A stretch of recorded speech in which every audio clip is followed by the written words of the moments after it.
Hey everyone! It's been said that every quilt tells a story, and it's so true. But I also believe every quilter has a story to tell. I wanted to hear about the people behind these wonderful quilts and thought you'd enjoy hearing about their lives also.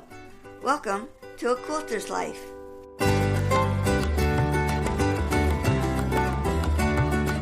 Barb Sinsley is a friend of Monika Hardy, who has the Moments with Moni podcast. Thanks, Moni, for the connection. I'm just going to mention two of the many tidbits that Barb has in this interview. First, the camaraderie we have in quilting with others. And second, as a result of blessing others, she receives more blessings than they ever received. What a pleasure to have this visit.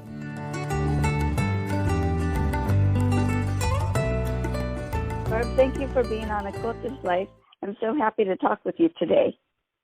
Well, it's my pleasure to be able to visit with you and with your fellow listeners out there and share the love of quilting. Wonderful.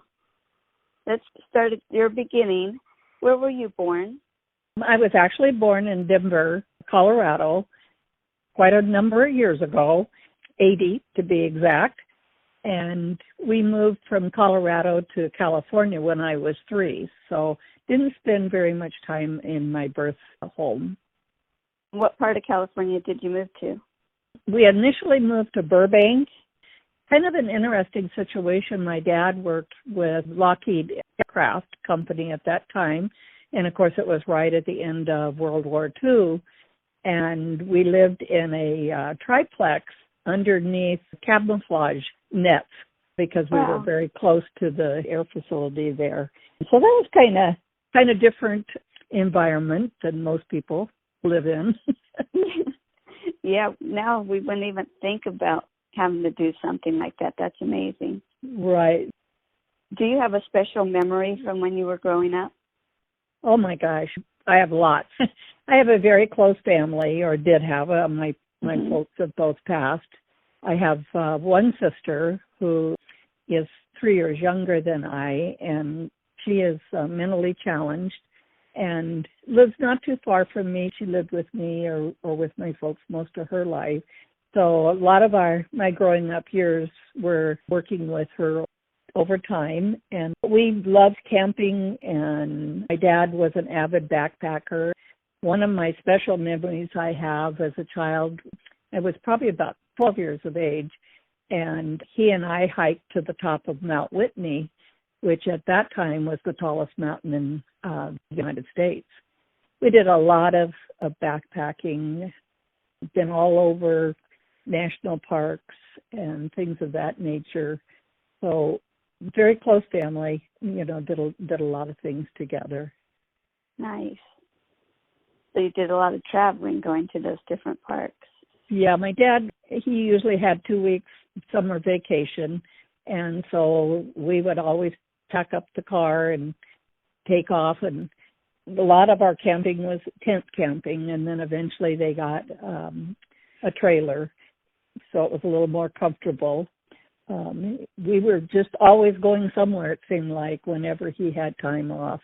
We didn't live too far from the beach and stuff there in California, but he really enjoyed the mountains and fishing, and so a lot of our vacations centered around those kinds of activities. Neat. How long did you stay in California? My husband is a fifth-generation Californian, and when I was a sophomore in high school, we moved from Burbank down to Orange County to Santa Ana, California. Both he and I attended the same high school there in Santa Ana, California. Didn't know each other until much later. And then in 1979-80, we moved from California then to Idaho. And we've been here ever since. And that's been, over 40 years now that we've resided in northern Idaho is where our home is. But we both grew up in Southern California, and our children were all born in Orange County area. When our girls were in junior high, we moved out of the city and moved up to a place called Norco, California, which was a little small rural community. And we got very involved with farm animals, and they were involved in 4-H. And we raced motorcycles out in the desert.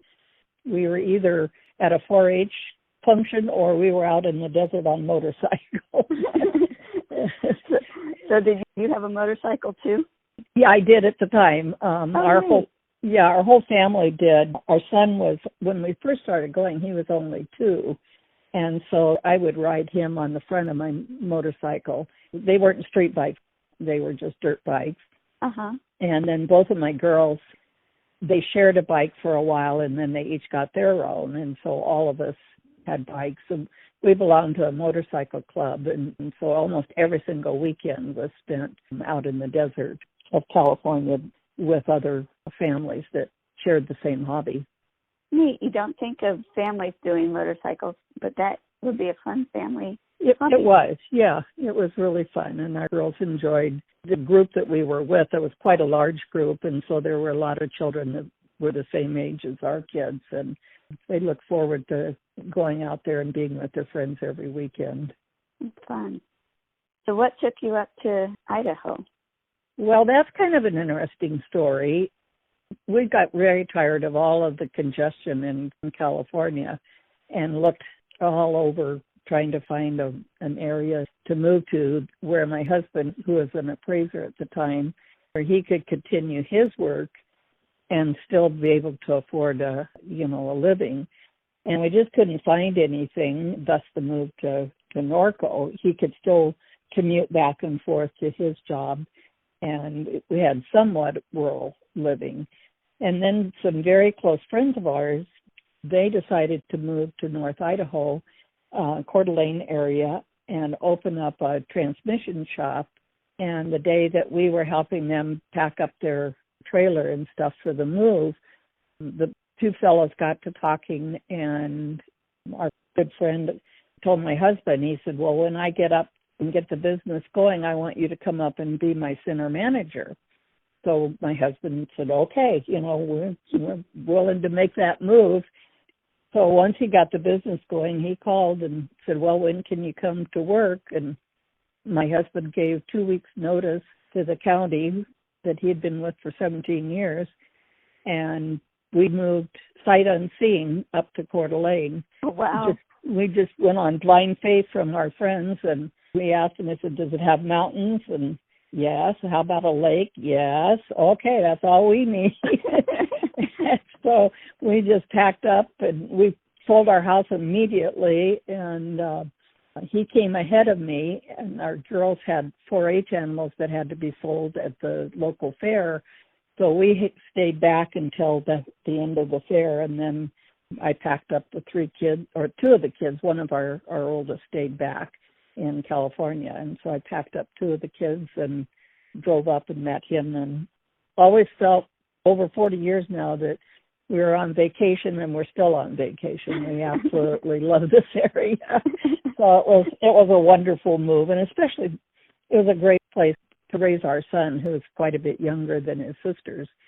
Perfect place to raise a boy that loves outdoor life, and he was an avid hunter and fisherman, and at the time, Coeur d'Alene was a very small rural town. Everybody knew everybody, so it was a real good move. Things, of course, changed now over the years, but we still love it. Yeah, wow. Going from sunny Southern California to Idaho where there's snow. And actually, we love it. We love the 4 seasons and never have been sorry, to have to go through the winters. And we've had some pretty rough ones over the years that we've been up here. We recently moved now we've made 2 moves since our original move to Coeur d'Alene. When I retired, I went back to school when I was in my late 40s and got a degree in special ed and was a teacher for 14 years. And so when I retired in 2005, we moved to a little rural community and bought 5 acres and built a home on that acreage. And then just a year and a half ago, we sold that place and moved further north now on another 5 acres. And we're in the process of getting this place established, our oldest daughter moved in with us, and she's a horsewoman, and so we now have horses, and we have goats and chickens, and just love it, up here. Totally different lifestyle than what we had in California. Oh, yeah. And we live in what is considered the snow belt, but my husband has a tractor, so moving snow is one of his favorite things to do, so we don't mind the snow at all. And actually, that gives me a perfect opportunity to do quilting because I'm stuck inside and don't want to go anyplace, so the best thing to do is to hit the old sewing machine. Nice. Wow. You said you were a teacher. Could you tell us about your job a little bit? Sure. Well, right prior to moving up to Idaho, I volunteered in my son's school, and he was in kindergarten at the time, and a position opened up. The California state made a recommendation that each district would hire 3-hour aides for every classroom, kindergarten through third. And so one of the teachers that I was volunteering, she said, you need to apply for that. She said, you're here all the time anyway, you might as well get paid. So I did that, and I received one of the positions, and that worked into working with special needs children at the local high school. And I just absolutely loved the job. These kids were severely behavioral children, and so it was a very challenging but very rewarding job. I had always wanted to be a teacher from the time I was early age, probably second grade or so. My desire was to be a teacher. And so when we moved to Idaho, I was going to go back to school. I had been taking classes off and on our whole married life. I was a stay-at-home mom, but I had taken classes. But I wasn't sure what I wanted to do, so I called the school district to see what I would need in order to become a special ed aide in the district. And in the course of the conversation, the lady I was visiting with, she suggested that I come in and put my application in. And I said, well, I'm not really looking for a job, just wanted to know if I needed to go back to school and get any classes or anything. And she said, well, I really think you need to come and put an application in. So I said, okay. So I did so, and in 2 weeks I was hired on it's a district as a special ed aide and worked primarily with kindergarten age kids. So I was a special ed aide then for 8 years and moved around from school to school in the district as the need would arise. My last year as an aide, the superintendent talked me into going back to school and getting my degree because at that time we needed special ed teachers and none were available. And he said, I sure wish you would go and get your degree. And I was like 49 at the time. And I said, well, by the time I graduated, I said, I'm going to be 51 years of age. I said, who's going to want to hire somebody at that age? And he laughed and he said, are you kidding? He said, I can get a first-year teacher salary with 8 years experience. And he said, there's no way in the world I would turn that down. And he said, if you go back to school, he said, I can't guarantee you a job, but he says, I can guarantee you an interview. And so I went ahead and put my notice in and ended up going back to Gonzaga University over in Spokane. And my daughter, oldest daughter, was also going back to school at the same time. And she and I attended the school together, and she was also a special ed major, so we had all of our classes together. Wow. Yeah, it was a wonderful, fun experience. And on Mother's Day in 1991, not 2019. Last year. Right, yeah. In 1991, we both graduated on Mother's Day. We were televised because it was a unique situation for this area for a mother and daughter to both go back to school together. And that was kind of when non-traditional students were just starting back into the school environment. And so we were kind of a unique thing at that time. So I immediately, after I graduated, the very first principal that hired me as a special ed aide hired me as a special ed teacher. And so I worked for my very first principal, and I taught special ed for 2 years.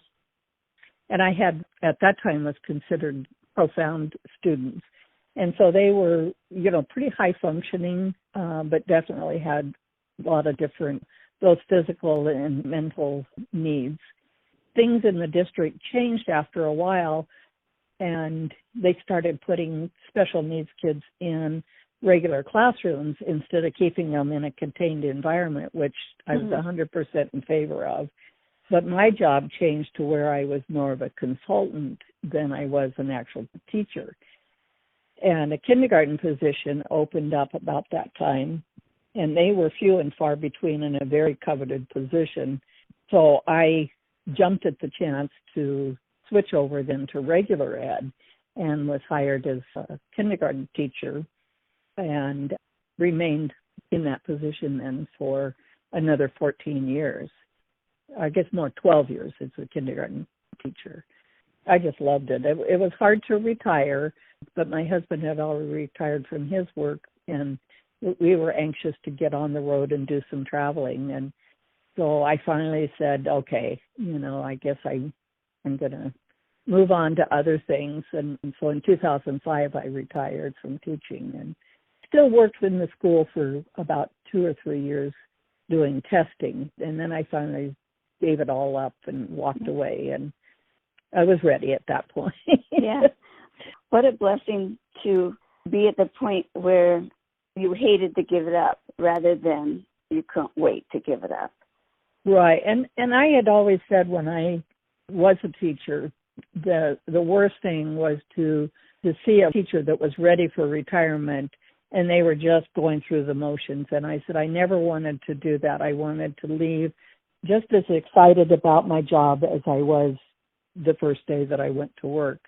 And I was very fortunate that was how I ended my profession. In fact, my last 2 years, they had a special program where we were giving my school that I worked with and then 2 others were a pilot program to work with children that were at risk. And they didn't qualify for special need programs, but they were, way behind their classmates. And they started a program in the kindergarten where they went to school in the morning. We had half-day kindergarten in our district. Okay. So they went to school in the morning, and then in the afternoon, they came to my classroom, and there were 15 students, and I spent the afternoon then working with the children on language arts skills. At the end of our first year, all of the children in all 3 schools were at the 80 percentile, right where they needed to be. The program was very successful, and the kids all caught up and were functioning. They still had some difficulties, but they were not as far behind as they would have been if they hadn't had that program. Yeah. And so the last year when I retired, I went out still as a pilot school, and the program became so successful that it was then finally put into place in all of the schools in the district. That was right when a lot of pressure in the school district was for kids to be able to pass different ability tests, which I'm not in favor of. Teaching became very different. There was a lot more expectations for being successful in reading and writing, and they were forgetting a lot of other skills that children need, especially in the kindergarten program, such as socialization. We no longer did learning through hands-on. It was all book learning, and at 5 and 6-year-olds, definitely not appropriate. They need that hands-on. And so it was a good time for me to retire because things were really changing rapidly in the district. And I wasn't exactly on board with some of the policies that were being put into place. It was a good experience, very good experience. I retired right at the perfect time. Neat. Well, before we get into quilting questions, are there other crafts and hobbies that you have? Oh, my goodness. I am a creator. I love creating things. So I had various hobbies all my life, and I think I've tried every type of craft that was ever out there, from scrapbooking to stained glass work to just general crafts, toll painting. I think I tried it all. But I also love gardening. That's my summertime passion. And one of my favorite things, and this is what I'm involved in right now, is creating gardens and taking a blank slate and building something beautiful out of that, much like quilting. I'm an avid gardener, and I love growing both fruits and vegetables and flowers. And then I'm also a hobby photographer, so I love going out and taking photographs of things that I enjoy. Barns and old buildings especially, I'm really drawn to photographing those kinds of things, but mostly landscape. And of course, we live in such a gorgeous area. There's a lot of photo opportunities up here. So those are my current two passions. Over the years, I've tried it all. Probably my longest lasting craft was scrapbooking. I spent several years making scrapbooks of all my children and various scrapbooks on hobbies and things of that nature. And I still dabble a little bit with it, but not a whole lot anymore. Yeah, it's a neat way to keep memories. Yes, it is. And I was in a group from my school where I taught. There were several gals that were in the school that were scrapbookers. And we would get together at least once a week at a local scrapbooking store. And they had, I forget what it was called now, like scrap nights or something. And we would scrap till dinner time, started at dinner, and we'd scrap till like midnight on a, Friday night or something. Yeah. And so having that camaraderie, was a large part of it too. I enjoyed the craft, but I really enjoyed doing it with my friends. And that's where most of my hobbies have been. I'm not much of a loner, and so a lot of them center around my group of friends that I'm with, and I enjoy that opportunity to get together with them and share, our passions. Yeah. Who introduced you to quilting? I can't name one particular person.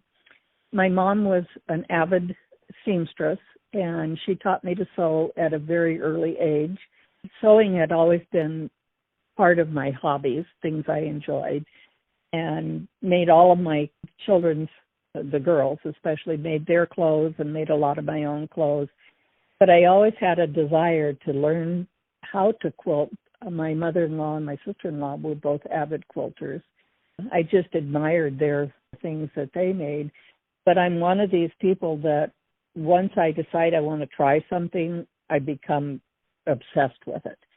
And with teaching, I knew if I decided to start quilting, I just didn't have the time. I was so busy with my school. A lot of people say, oh, gosh, you're so lucky because you have all this time off. Well, you don't. You spend a lot of time off hours in either classes that you're taking or preparing lessons. And so I really didn't have the time to devote to quilting like I would want to. But I did buy a sewing machine, a quilting machine. It was a little Bernina, with the idea that when I retired, then I would take up quilting. And I had taken one or two classes at a local quilt store before I retired and started a couple of quilts. I never brought them to finish. And then when I retired in 2005, then I really got into it and started taking a lot of classes at our local quilt store. Found out that my little quilting machine really wasn't going to do what I wanted it to do. And so it wasn't too long into the hobby that I bought another Bernina, but a fancier one, and one that I would be able to do what, free motion type quilting.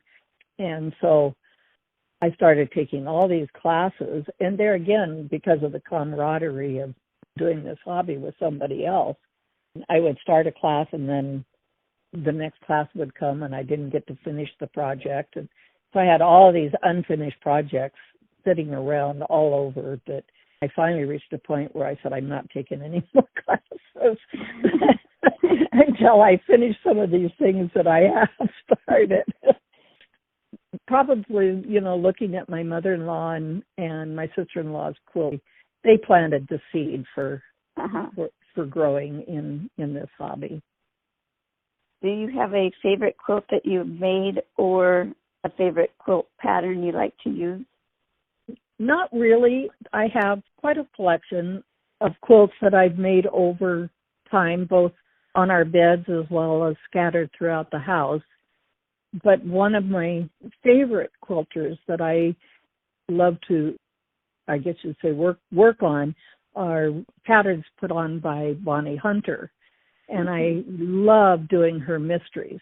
And mysteries, I guess, are one of my favorite things to do. I love doing mystery quilts. And every year she does a mystery quilt as a kind of a thank you to her patrons. And so she starts usually in October, gives you a list of fabrics and colors that she's going to be using in the quilt. And then the Friday after Thanksgiving, she gives you the first clue and usually takes you up through New Year's, every Friday posting new clues for this particular quilt. And of course, you never know what it's going to look like until the end. And so I've made several of her quilts, several of them in various stages of completion.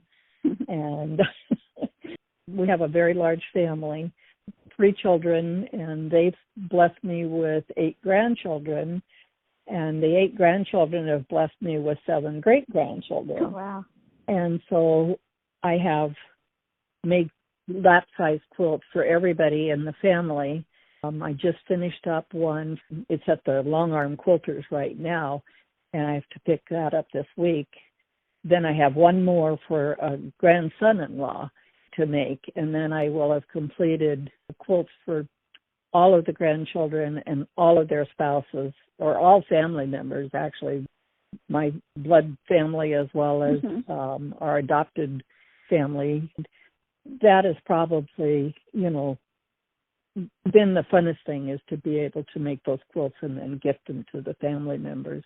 I tell them, I said, well, when you wear your quilt out, just let me know and I'll make you another one. But they're to be used. Don't put them on the back of in a shelf because you're afraid they're going to get damaged. Just please use the quilt. And if you need more, then I will make another one. Neat. That is so cool. Talking about making the quilts, you mentioned to me about making prayer quilts. Could you tell me about that? Sure. That's my love. I was very active in our community church where we lived in Spirit Lake. Through that, I started out making what we call prayer bears. And it was a little bear that I got the idea from my sister-in-law's church down in California. And this lady would make these bears, and if somebody was in need of a prayer or just needed cheering up or whatever, she would give people a bear. And so I thought, what a great idea, and decided I would try and do the same thing. Well, after a very, very short period of time, I realized the demand was so great I couldn't do it by myself.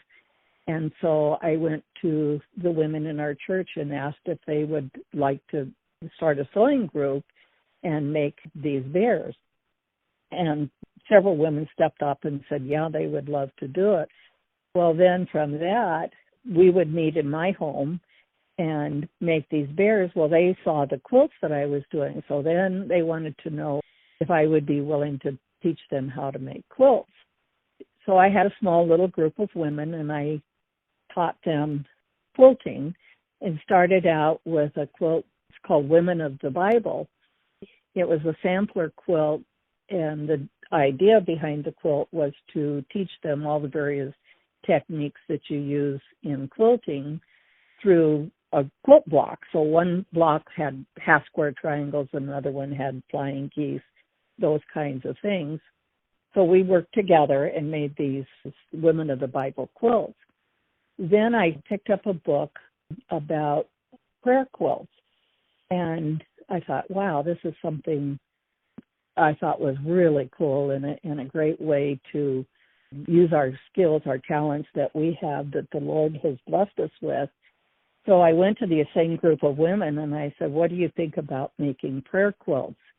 And shared the process with them, and they all just immediately said, yes, we need to do that. And basically what it is we made quilt tops, and then on the back of the quilt was a very large cross, and we sandwiched these, and then I would take the quilt to the church once we had it sandwiched, and the people in our congregation would tie knots. We didn't machine quilt them, they were tied quilts.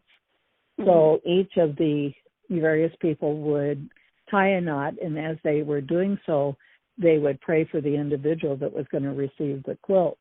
The quilt became a vehicle to transport these prayers from our church to this individual. Our church built a new facility, and when they did, then I opened up the opportunity through the community. At first it was just in my home, and so I had to limit how many people could be involved in this because of the size of my home. And so when we moved to the church, then I had a lot more room. And so several women in the community then responded with a desire to learn how to quilt also. So I taught a second class on women of the Bible and taught this group of women the same quilt pattern. And then at the same time, we also worked on these prayer quilts and did so for, I guess about 10 years or more. We were very active in either making the prayer bears and then the prayer quilts. You had mentioned possibly showing a picture of the quilts on my Facebook page. I have some pictures of those prayer quilts. One of my absolute favorite pictures that is on there, one of the Sunday school teachers was very supportive of these prayer quilts. And so she would take her Sunday school class, which were probably 4th grade to 6th grade maybe, and mostly boys. And when we would bring a prayer quilt in, she would take these kids in as part of their lesson and have them tie knots and pray for this individual.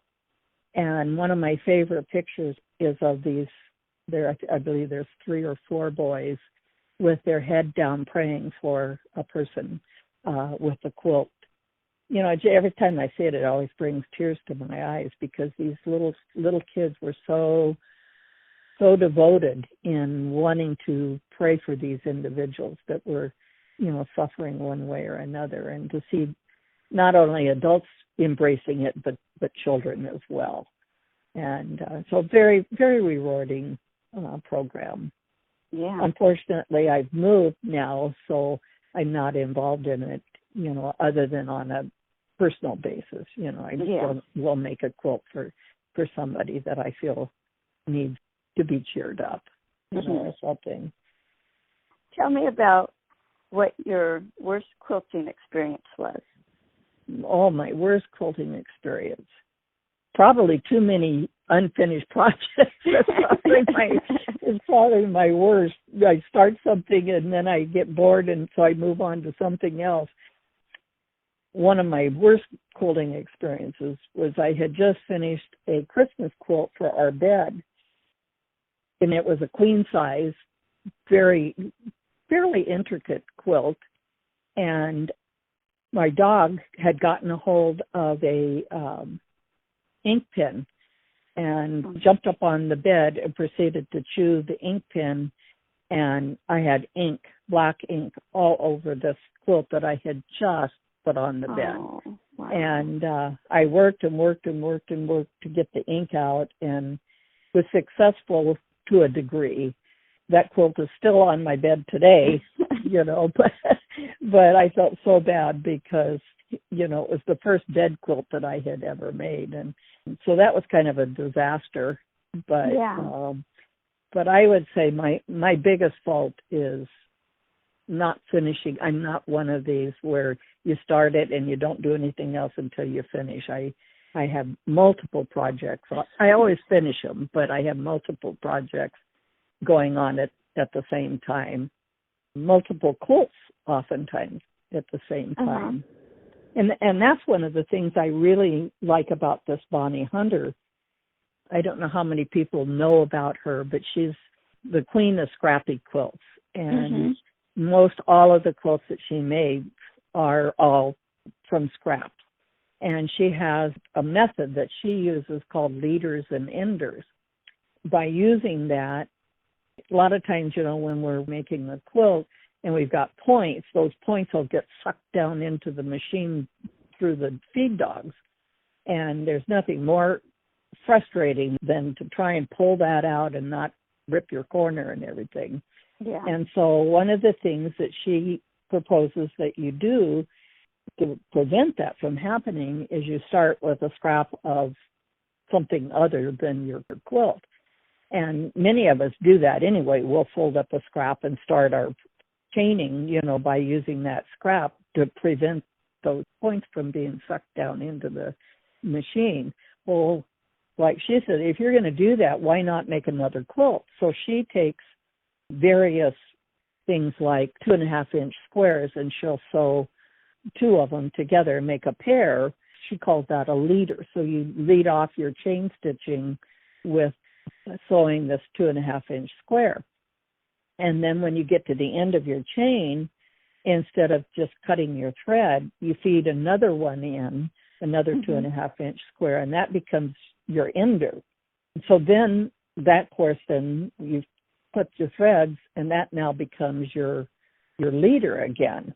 And so I just have finished up making 42 quilt blocks that were all from a leader ender project that I started, quite a while ago, and they're 16-inch blocks is what they ended up being, and they were all done out of pastel and neutral fabrics, pastel flowers and neutral fabrics. And so I just finished up 42 blocks. Now I'm ready to put those together in a quilt. So oftentimes I have two quilts going at the same time. I have one I'm working on, and then I have my leader and ender quilt that I'm working on at the same time. I love this idea. It's really great, and Bonnie Hunter has her website is called Quiltville, and she has a whole tutorial on how to use leaders and enders. And in fact, she's published, I think, at least 2 books, maybe 3 books, patterns that she has created using leaders and enders. I have so many scraps, I just can't throw, fabric away. Yeah. And this is a great opportunity to use up all those little scraps of fabric that we have left over. Sometimes my leader and ender might be sewing triangles together to make half-square triangles. Uh-huh. And, so if I cut off a triangle, I save it, and then I'll put those triangles together to make something else out of. Try to utilize every little scrap I can. There's a point. I won't go past 1.5 inches. I'm working on a quilt right now where it's a 365-day quilt, and the total block is only 3.5 inches. And so I'm working with these inch squares that I'm trying to sew into half-square triangles, and oh my word, that's a challenge. So I guess I could now become scrap queen as well. Do you know why you make quilts? Well, 2 reasons. One, the love of the quilting. I love sewing. That is, a real passion of mine and has been in my early childhood. It's very relaxing for me to, sit at the machine and especially now that we're in North Idaho in these long, cold winters, I have that opportunity to be productive, even though I can't go outside and do anything. I believe that God gives us gifts, and we're to use those gifts to bless other people. And for me, that's a huge reason why I love quilting, is I can use my God-given gift to bless others. And as a result of blessing others, I receive more blessings than they ever received. I'm really drawn towards using that skill. Not only being able to share my quilts, but being able to share the art of quilting. And so, I've taught many women now over the years the art of quilting, and to see them enjoy the hobby as much as I do, there's great rewards in that as well. So I love to share my knowledge, and I love to share my talent with others. Cool. My next question here is, who do you make them for? Most of my quilts have gone to family members. I've made several quilts that I have gifted to an organization. It's called Open Arms, and it's for a pregnancy clinic in Coeur d'Alene. It's a woman's choice clinic. Mm-hmm.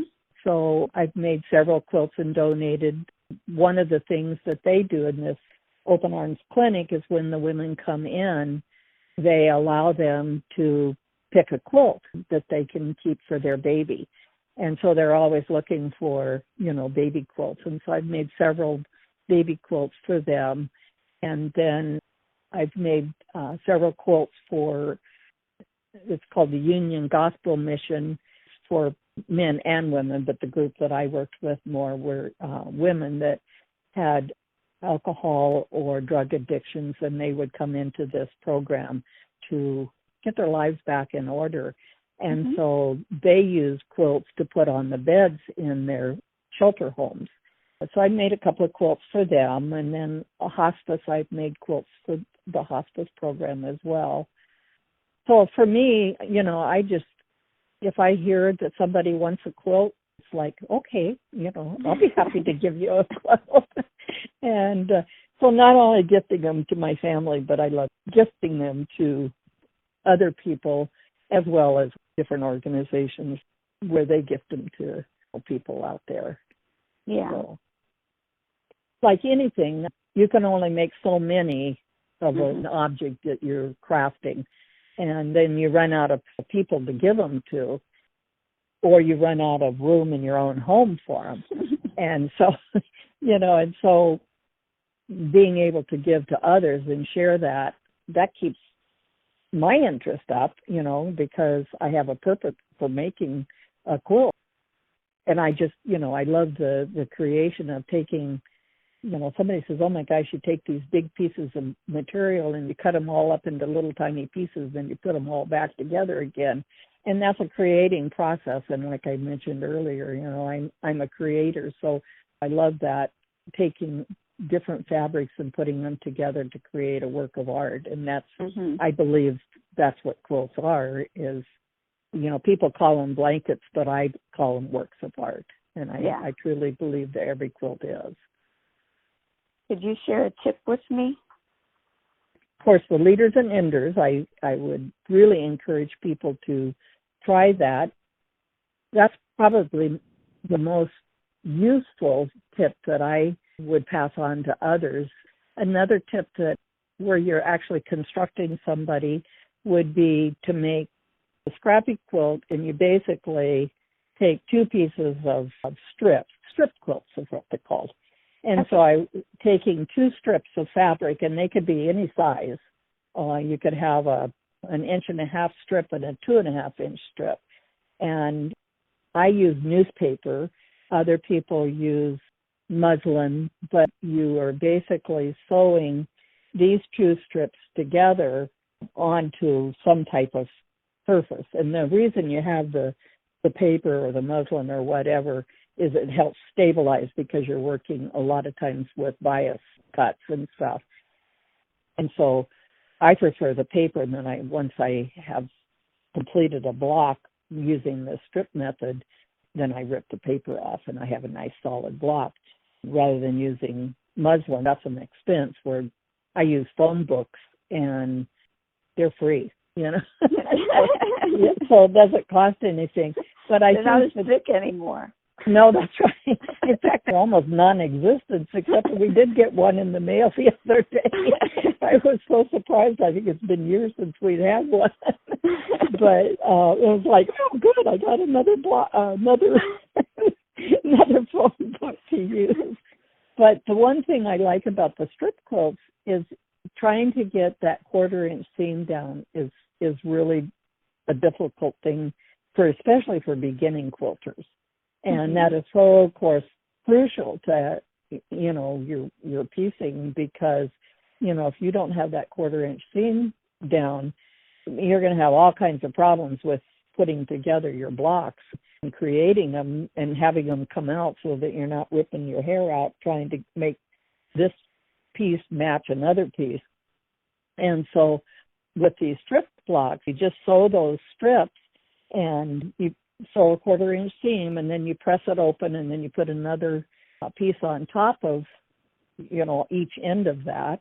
And you just keep building until you end up with whatever size block you want to create. But it's very good practice for getting that 1/4 inch seam down and being really accurate with it, which I believe is key in good piecing skills, especially with a real beginner that has never had any experience sewing. I start them off making some of these strip blocks just to help them hone those skills of just using the sewing machine and learning the speed and how to feed your fabric in and letting your feed dogs work and not trying to pull them through and, things like that. Yeah. And one of the questions you had mentioned was a favorite tool. My favorite tool, which a lot of people groan over, is probably my seam ripper. I use that tool probably more than any other tool that I have.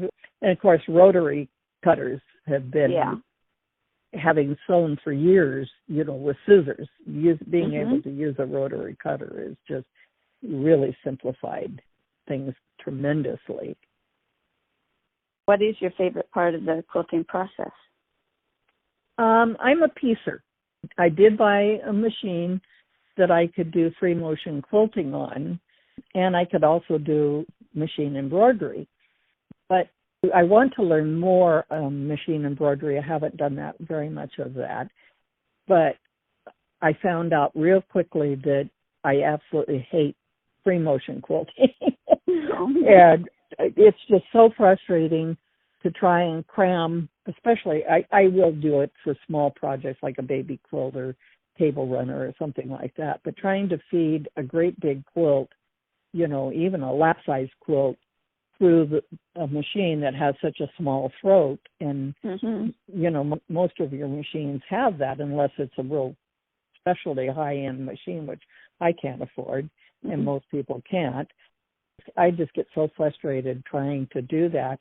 And then trying to create a pattern, that's another art, I believe, all in itself, is the quilting, the machine quilting, and trying to come up with a pattern that will enhance the quilt that you've made and not detract from it. So I learned real quickly to send my quilts out, and I've been very fortunate to find long-arm quilters that do absolutely gorgeous work at a very reasonable cost. And so I send, all of my quilts out, unless I'm doing a tied quilt or a rag quilt or something. And those are totally different. So I consider myself a piecer and not necessarily a quilter. That's such a generic term. To me, a true quilter takes a quilt from start to finish. And because I send mine out, I obviously don't do that. I piece it, and then when I get it back, then of course I do the binding is all done by hand. I like to sit in the evening and do the bindings on quilts, and most all of those I do by hand. So that's probably where my love is, piecing quilts. And like I said, I really enjoy doing the mystery quilts. Those are my favorites. Not too long ago, was introduced to mystery quilts. I haven't done one yet, but that is something I'm looking forward to. If you like little tiny pieces and you like scraps, I highly encourage you to try one of Bonnie Hunter's mystery quilts because they're fun. She does an excellent job of showing you different methods. She does a lot of picture tutorials on how to complete she calls them clues, but it's a set of instructions. And so, like if she's showing you have to do 250 flying geese, she will show you, maybe 2 or 3 different ways to do that. And she has pictures to show that process. And so a lot of times I don't even look at her written instructions. I just look at the pictures and, follow what she has to say. But they're almost always bed-size quilts and usually queen size, so they're quite large. And she gives you recommended suggestions for colors, but you can choose whatever color you want. You don't have to follow hers. And you don't even have to make them scrappy. You can go ahead and buy fabric, and she'll tell you how much you need to make the quilt. But I always do them scrappy because it's a good way to use up all those little scraps that we have, stashed away. Yeah. In fact, I'm working on one right now that she started during this coronavirus situation, and she's titled the quilt Unity. So every Monday she's been posting a set of instructions. And this particular quilt is a little bit different than her mystery quilts in that it's almost a row-by-row type quilt. And she started out with a center medallion. And then each Monday, we add another section to what was the center medallion. Oh. And it was a way to pass the time since we're at, so many people are at home. People that would normally be out working are now home and can sew, including herself. And so she's not touring. She does a lot of classes all over the United States and stuff. And so this was her way of passing time and sharing, a pattern with other people. So I'm currently working on that pattern. And I think when this is all said and done, this time period that we're going through right now, this is going to have a lasting memory. Well, I think having this quilt that kind of ties in with that time is, for me, kind of a neat quilt to make because it's a period of time in history. We're experiencing it now, but 10 years from now, I'll pass this quilt on to somebody else, a family member, hopefully, and be able to share this time that we've all are going through the quilt. So it's, it's kind of a history lesson in the making, if you will. Yeah. That's so neat. Is there anything else you'd like to share with me? I can't think of anything. I pretty much covered this love of a hobby that we share. Yeah. So this is great. Thank you so much. Well, I appreciate it, and thank you for the opportunity. You're welcome. Bye-bye. Bye-bye. Hope you enjoyed this episode of A Quilter's Life.